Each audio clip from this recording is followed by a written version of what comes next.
कैसे हैं आप सब। आपका बहुत बहुत स्वागत है मेरे चैनल ज्ञान कुटुंब एकेडमी में। साथियों, आप देख रहे हैं कि सीटेट का पिछला जो भाग आया उसमें आप लोगों ने जीन पियाजे और कोलबर्ग से संबंधित सिद्धांत देखे थे। आज हम एक और टॉपिक के साथ आए हैं जो कि विज्ञान का बायो का जो पार्ट रह गया था। उसके बाद अभी इस पार्ट के बाद हम फिजिक्स पे वापस जाएंगे। फिजिक्स में आपका अभी भौतिक विज्ञान में जो आते हैं पोर्शन, मापन का पोर्शन थोड़ा सा बाकी रह गया है और साथ ही साथ आपको विद्युत और ऊष्मा से संबंधित कुछ तथ्य बचाएंगे। तो आज वो पोषण वाला जो भाग है आज उसको पूरा करेंगे। तो पोषण में भाग 2 में सबसे पहले आज जो विटामिन का पोषण बचा था और साथ ही साथ इस पोषण भाग से जो समसामयिक घटना चक्र जो आपका है, अगर आप पढ़ते हैं तो आपको मालूम होगा उस घटना चक्र से, उस घटना चक्र के पेपर में पीसीएस, लोअर पीसीएस, आईएएस सभी के क्वेश्चंस का सार दिया होता है जितनी भी परीक्षाएं आई हुई हैं, और उन सभी से इम्पॉर्टेंट जो तथ्य निकलते हैं उनको भी आज मैंने इसमें डाल दिया है और इस पार्ट को समाप्त करेंगे। फिर बायो में रक्त और फिर जो परिसंचरण तंत्र है, ये सब जो जितनी भी चीज़ें हैं इसको विस्तार में देखेंगे। तो साथियों, एक आग्रह और है कि ज़्यादा से ज़्यादा इस वीडियो को, पुराने वीडियोस को व्यूज़ करिए, अपने दोस्तों से शेयर कीजिए जो तैयारी कर रहे हैं, क्योंकि ये हमारे वीडियो UPSSC जो लोअर का मेंस होना है, BEO का एग्ज़ाम होना है, सीटेट का जूनियर होना है, SSC, एयरफोर्स, रेलवे सभी के लिए ज़रूरी है। तो साथियों, इसको ज़्यादा से ज़्यादा लाइक और शेयर करिए, सब्सक्राइब करवाइए। आपसे आशा है व्यूज़ कीजिए इसको जितना ज़्यादा होगा, और आप सब ये करने में माहिर हैं, इसको तुरंत करेंगे। आइए शुरू करते हैं आज का वीडियो। तो विटामिन का जो पार्ट पिछला आया था, आप उसको अगर नहीं देखे हैं तो देख लीजिएगा साथियों, बहुत ज़रूरी है, देखिएगा ज़रूर। विटामिन बी, क्योंकि उसके बिना ये वाला पार्ट अधूरा है। विटामिन बी में हम जानते हैं B1, B2, B3, B5, B6, B7, B9, B12, ये मुख्यतः विटामिन बी में हमारे विटामिन आते हैं। आइए सबसे पहले इनका ट्रिक भी बताऊंगा, पहले इनका रासायनिक नाम देख लेते हैं। तो थायमीन विटामिन बी को बोलते हैं, B1 को बोलते हैं। इसकी कमी से होने वाले रोग भी मैंने बताए हुए हैं, सभी के रोग भी हैं, देख लीजिएगा। तो इसकी कमी से होने वाला जो रोग है वो बेरी है, ठीक है, कुपोषणता का एक रोग है बेरी। और ये जो विटामिन बी है उसके लिए कुछ, B1 के लिए कुछ तथ्य है कि ये मिलता कहाँ पर है। इससे भी एक घटना चक्र में क्वेश्चन पूछा गया था, मतलब डाला गया है, पूछा तो पीसीएस वगैरह में गया है। और पुराने जो पीसीएस क्वेश्चन हैं वो सब अब छोटे एग्जाम जितने भी SSC, रेलवे, इन सब में आते हैं भैया, तभी तो ये बहुत इंपॉर्टेंट हैं। जो पुराने क्वेश्चन हाई लेवल के हैं वो अब लो लेवल में आ चुके हैं, तो ये याद रखिएगा। तो ये पाया जाता है, ये क्वेश्चन आया हुआ है। कहाँ पाया जाता है विटामिन B1? अनाज के छिलकों में पाया जाता है, जो छिलकेदार अनाज होते हैं उनमें बेसिकली पाया जाता है। और इसमें जो है घटक जो है मुख्यतः जो केमिकल या खनिज पाया जाता है वो होता है सल्फ़र। विटामिन बी जो B1 जो है वो सल्फ़र का घटक है, ये भी पूछा गया है, तो इसको भी नोट कर लीजिएगा। और रासायनिक नाम जो है थायमीन है। आप नाम लिख लीजिए, फिर मैं इसकी ट्रिक बनाऊंगा, वो लिख लीजिएगा। विटामिन B2, इसका रासायनिक नाम क्या है? राइबोफ्लोविन। इसकी कमी से रोग एक बार पूछा गया है, किलोसिस, बहुत इंपॉर्टेंट है। पनीर, अंडा, मांस, इन सब में मुख्यतः पाया जाता है। किलोसिस इसकी कमी से रोग होता है, ये भी पूछा गया है, ठीक है साथियों। राइबोफ्लोविन इसका नाम है, रासायनिक नाम।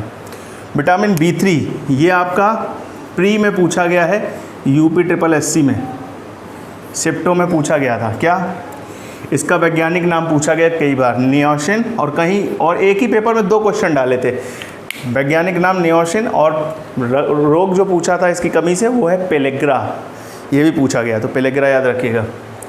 विटामिन B5, इसकी कमी से जो रोग है वो है पेंटोथेनिक अम्ल, मतलब रासायनिक नाम है पेंटोथेनिक अम्ल, और इसकी कमी से जो रोग होता है चर्म रोग और बालों का सफ़ेद होना, त्वचा लाल होना, ये सब जो है मुख्यतः विटामिन B5 की कमी से होने वाले रोग हैं। विटामिन B6, इससे बहुत क्वेश्चन एक बार पूछा गया है UPSSC में। इसका रासायनिक नाम पायरोडॉक्सिन है। इसकी कमी से होने वाला रोग एनीमिया है।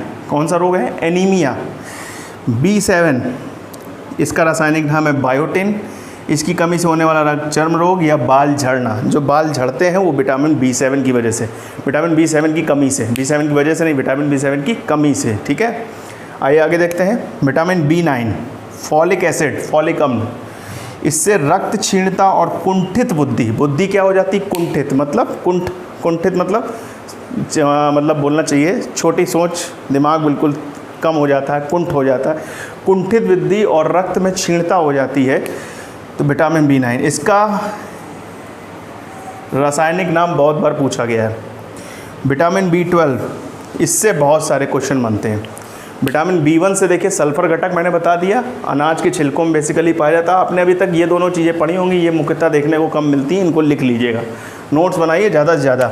विटामिन B12 की कमी से जो रासायनिक नाम जो है पहले देख लेते हैं, साइनोकोबालैमिन, साइनोकोबालैमिन। इसकी कमी से जो रोग है एनीमिया, जो कि बेसिकली होता है इसकी रक्त का थक्का नहीं जमता इसकी वजह से, मतलब ब्लड क्लॉट नहीं बनता, वो है आपका विटामिन B12, जो कि विटामिन K की तरह बिल्कुल मैच करता है। अब इससे आए क्या क्या क्वेश्चन है? 2 क्वेश्चन तो ये हो गए रासायनिक नाम और एनीमिया से जुड़े हुए। और क्या आया है कि कोबाल्ट का ये क्या है? घटक है। कोबाल्ट का घटक आपका विटामिन B12 है। आंत के जीवाणुओं द्वारा संश्लेषित होता है। आंत्र के जो आंत्र होती हैं हमारे शरीर में, उसके जीवाणु द्वारा क्या होता है? ये संश्लेषित होता है। और यकृत में ये 3 से 5 वर्ष तक संग्रहित रहता है। यकृत में ये 3 से 5 वर्ष तक संग्रहित रहता है। ठीक है साथियों। साथ ही साथ आरबीसी के संश्लेषण में सहायक है। काहे के संश्लेषण में सहायक है? ये आरबीसी के संश्लेषण में सहायक है। ठीक है, तो यहाँ से इतने इंपॉर्टेंट क्वेश्चन बनते हैं। ये इससे 3-4 क्वेश्चन आए हुए हैं, इनको आप ज़रूर नोट करके देखिएगा। ठीक है साथियों। आयु साथियों, कुछ इम्पॉर्टेंट तथ्य आपके पोषण संबंधी बचे हुए हैं। घटना चक्र में आपके एसएससी, रेलवे, इन सभी परीक्षाओं में पूछे गए हैं। इन तथ्यों को हम देखेंगे और ये तथ्य परीक्षा में कई बार आए हुए हैं। तो ये तथ्य क्या है? विटामिन शरीर द्वारा संश्लेषित नहीं होते कुछ, लेकिन क्या है, कुछ विटामिन ऐसे हैं जो संश्लेषित हो जाते हैं। तो वो कौन से विटामिन है? उनको अपवाद कहा जाता है।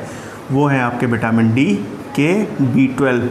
ये याद रखिएगा। आपको ऑप्शन में A, B, C, D सब दिया जाएगा, तो आप कुछ याद रखिएगा। आप बड़े आसानी से याद रख सकते हैं। एक सूर्य वाला विटामिन D, जो कि एक हार्मोन विटामिन भी है, आपको बताया हुआ है।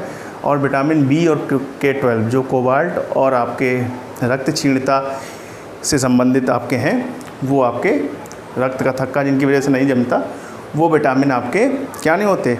संश्लेषित नहीं होते। विटामिन A व B की खोज पूछी गई एक बार। विटामिन की खोज तो फंक ने बताया था आपको, फंक ने की है। विटामिन A व B की खोज मैकुलन ने ही की है। दोनों की खोज मैकुलन ने की है। विटामिन C की खोज किसने की है? होलकट ने की है। ठीक है साथियों, होलकट ने। विटामिन D की खोज किसने की है? वो है हॉपकिंस ने। विटामिन D की खोज किसने की है? हॉपकिंस ने। ये भी पूछा गया है, इसको भी याद रखिएगा। अब 2 चीज़ें और पूछी गई हैं। विटामिन D2 और विटामिन D3 का रासायनिक नाम भी है। तो D का आप जानते हैं कैल्सीफेरॉल होता है, बस आप उसके आगे क्या लगा लीजिए? विटामिन D2 में आर्गो कैल्सीफेरॉल, और विटामिन D3 में क्या लगा लीजिए? कोली कैल्सीफेरॉल। आर्गो और कोली। ठीक है, फेरॉल तो होता ही है D2 D3 का रासायनिक नाम। ये रासायनिक नाम दोनों पूछे गए हैं, तो इनको याद रखिएगा। एक और प्रश्न पूछा गया था, स्वप्न याद रखने में सहायक कौन सा विटामिन है? तो विटामिन B6 जो रक्त क्षीणता वाला है, वो स्वप्न याद आप जो मेमोराइज रखते हैं सपने को, उसको विटामिन B6 की वजह से ही आप रख पाते हैं, इसको भी याद रखिएगा। ऊर्जा संबंधी कुछ क्वेश्चन आए हुए हैं।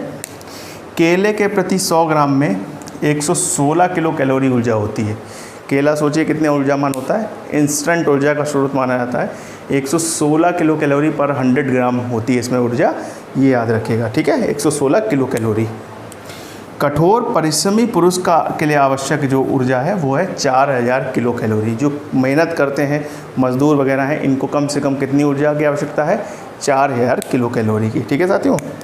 1 गिलास पानी में कितनी ऊर्जा होती है? 0 कैलोरी, शून्य। कितनी होती है? शून्य होती है। ये पूछा गया है, लोग लिख देते हैं 1 कैलोरी या कुछ ऐसा करके ऑप्शन होता है। कोई ऊर्जा नहीं होती मिलती पानी से। प्यास बुझती है, पानी की कमी पूरी होती है, लेकिन ऊर्जा स्रोत नहीं है। शरीर में अम्लीयता और क्षारिकता, मतलब एसिडिक और बेस जो शरीर में बैलेंस करता है वो तत्व कौन करता है, वो है फास्फोरस। ये भी पूछा गया तत्व है, तो इसको याद रखिएगा। अम्ल और क्षारीयता संतुलन के लिए फास्फोरस आवश्यक है। अब क्या है, खनिज लवण हमारे शरीर में कई धातुएं आवश्यक होती हैं शरीर के लिए, तो उनको सबसे ज़्यादा कौन सी ज़रूरत होती है ये भी देखते हैं, और कम से कम कितनी होती है। तो 27 में कम से कम 27 धातुएं ज़रूरत होती हैं लगभग, उनमें कम से कम 15 धातुएं हमारे शरीर के लिए बहुत ज़रूरी होती हैं। कौन सी होती हैं वो, उसमें सबसे ज़्यादा ज़रूरत है पोटेशियम की। सबसे, ये ऑर्डर वाइज हैं, मतलब सबसे ज़्यादा किसकी है, फिर किसकी, फिर किसकी, पहले पोटेशियम, फिर सोडियम, फिर मैग्नीशियम, फिर कैल्शियम, फिर सल्फ़र, फिर क्लोरीन, ऐसे 15 और हैं, तो इनको याद रखिएगा। ठीक है, तो सबसे ज़्यादा जरूरी कौन सी है आपकी, पोटेशियम, फिर कौन सी है, सोडियम। ठीक है, के, फिर Na, के, फिर Na, फिर Mg, फिर Ca। सेब, अब देखिए सेब क्या है, रोगियों को दिया जाता है कि आप सेब खाइए। क्यों दिया जाता है, क्योंकि सेब में सबसे ज़्यादा क्या होता है, पोटेशियम ही होता है। सेब में सबसे ज़्यादा क्या पाया जाता है, पोटेशियम पाया जाता है। इसलिए याद रखिएगा, सेब में रोगियों के लिए आवश्यक है, क्योंकि उसमें क्या पाया जाता है, पोटेशियम पाया जाता है। ठीक है साथियों, आइए आगे देखते हैं। मानव शरीर के पेशीय संकुचन, पेशी संकुचन मतलब जो ये अपनी बॉडी में पेशी संकुचन मतलब जो हाथ मुड़ना, पेशियाँ मुड़ती हैं, लचीलापन आता है, वो किसकी वजह से आता है, वो होता है आपका लोहे और सोडियम की वजह से। लौह और सोडियम और कैल्शियम, तीन चीज़ें, लोहा मतलब आयरन, सोडियम और कैल्शियम, ये तीन चीज़ें ज़रूरत है। करौंदा के बारे में एक चीज़ पूछी गई थी, करौंदा किसका स्रोत है। करौंदा में ज़बरदस्त आपका लोहा पाया जाता है, आयरन भरपूर मात्रा में होता है करौंदा में। ठीक है, भरपूर लोह मात्रा पाई जाती है। सामान्य क्रियाशील महिला होए तो प्रोटीन कितना होता है, 45 ग्राम।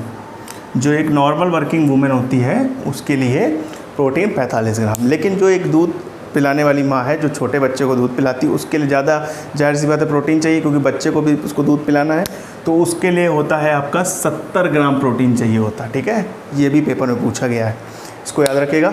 उसके बाद पूछा गया है दूध में पाया क्या जाता है, दूध में हर चीज़ पाई जाती है, प्रोटीन, कार्बोहाइड्रेट, वसा, लौह, आयरन, कैल्शियम, सब चीज़ें होती है। इसलिए कहा जाता है आपसे दूध पीजिए ज़्यादा से ज़्यादा।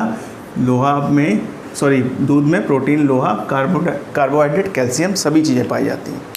अब दूध से संबंधित कुछ चीज़ें हैं वो देख लीजिए। दूध में क्या होता है, लैक्टोबैसिलस बैक्टीरिया के कारण दूध खट्टा हो जाता है। मतलब दही जो बनने की प्रक्रिया है इसी कारण से होती है। दूध का खट्टापन जो होता है वो लैक्टोबैसिलस बैक्टीरिया के द्वारा होता है। तो इसको याद रखिएगा, बैक्टीरिया का नाम खट्टा होने के, सब लैक्टिक एसिड से संबंधित है। सफ़ेद होने का कारण क्या है, कैसीन है। क्या है, कैसीन। ये क्या है, एक फास्फोप्रोटीन है, फास्फोप्रोटीन है। क्या है कि कैसीन की वजह से दूध का रंग सफ़ेद होता है, एक फास्फोप्रोटीन है। और क्या है, गाय का दूध का रंग पीला क्यों होता है, गाय का जो दूध है वो पीला क्यों होता है, वो होता है कैरोटीन के कारण। किसके कारण, कैरोटीन। तो सफ़ेद होता है कैसीन के कारण, पीला रंग होता है कैरोटीन के कारण। इसको याद रखिएगा। ठीक है साथियों, अब हमारे शरीर में एक एंजाइम पाया जाता है, बेसिकली शिशुओं के शरीर में, क्योंकि दूध ज़्यादा उनको ज़रूरत होती है।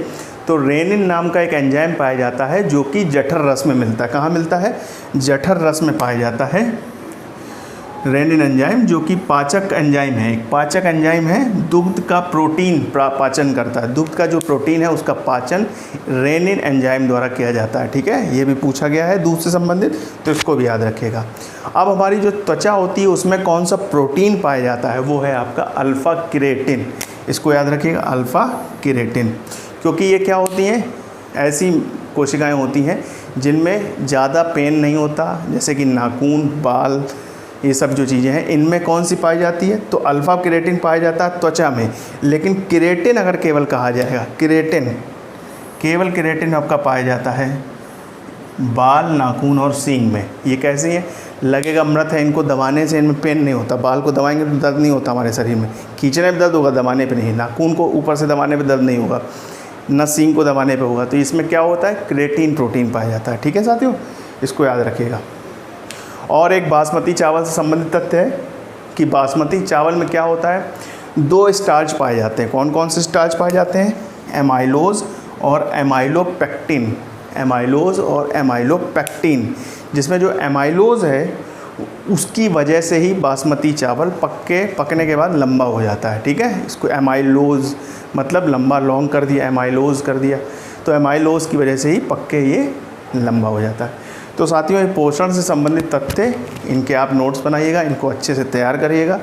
नोट्स बनाइए, पढ़ते रहिए, पढ़ के नोट्स बनाइए, दोबारा रिवीजन करिए, आपको अच्छे से तैयार हो जाएगा। समय समय पर रिवीजन करते रहिए, प्रैक्टिस करते रहिए, आपको फ़ायदा होगा। मिलते हैं साथियों अगले भाग में, तब तक अपना ध्यान रखिए, माता पिता का ध्यान रखिए। गर्मी बहुत है, ध्यान रखिए। जय हिंद, जय भारत, भारत माता की जय।